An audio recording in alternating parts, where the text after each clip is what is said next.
자, 이제는 우리가 분석이라는 걸 할 때 분석 모형 설계를 하게 될 텐데 이 모델을 설계하는 부분에 대해서 한번 배워보도록 하겠습니다. 자, 맨 처음에 이 우리 분석 모형을 설계하는 것은 과연 무엇이냐라고 한다면 무엇을 what 그리고 왜 why를 하는지를 명확히 하는 목표 설정을 하는 역할을 하게 됩니다.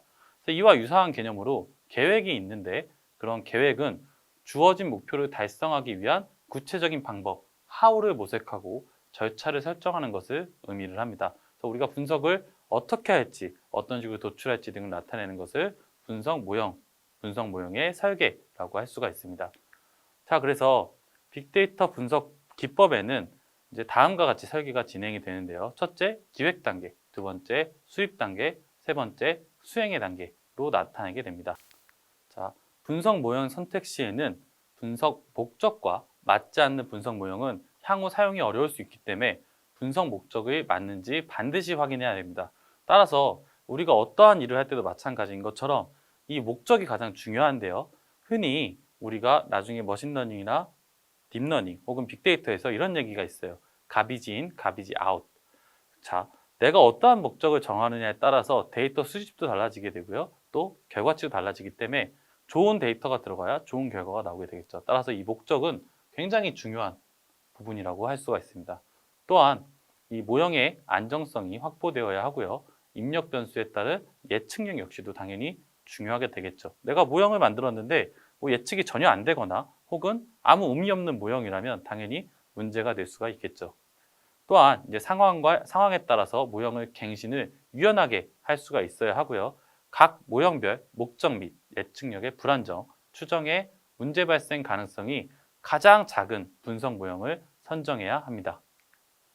자, 그래서 이 분석 모형은 기본적으로 이 과거의 데이터를 기반으로 해서 어떤 수식이나 패턴을 생성하는 것을 우리가 분석 모형이라고 얘기를 하고요. 확보된 데이터의 값을 변형 및 변환을 해서 원하는 상태의 데이터로 바꾸는 이런 전처리 과정이 필요합니다.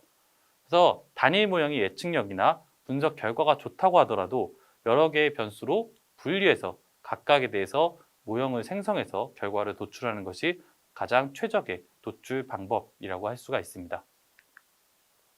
자, 선정된 모형 방법론에 따라 필요한 자료를 파악을 해야 되고요. 아까 얘기했던 독립변수와 종속변수 간의 관계 및 데이터의 형식, 자료의 형에 따라서 분석 방법은 당연히 달라지게 되겠죠. 따라서 이런 주어진 데이터의 분포를 살펴보면서 내 분석 목적은 무엇인지를 같이 확인한 후에 그런 단어와 조건에 대한 숫자 등을 나열하는 것이 좋은 방법 중에 하나입니다. 자, 그래서 선정된 모형으로 기반으로 하기 때문에 분석 방법에는 제약을 받을 수가 있고요.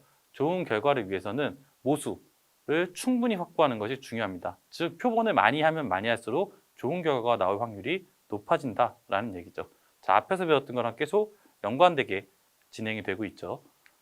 자, 그래서 이제 우리가 중요 과업은 뭐냐 하면 이제 우리가 빅데이터라는 것을 한다고 할 때 빅데이터를 전략적으로 사용을 해서 가장 최적의 부분에 가장 효율성을 내서 이 비즈니스에 활용하기 위해서 하는 것인데요. 이 빅데이터의 기본 의미인 숨겨져 있는 어떠한 의미를 통계적으로 파악을 하는 것을 우리가 중요 과업이라고 할 수가 있습니다.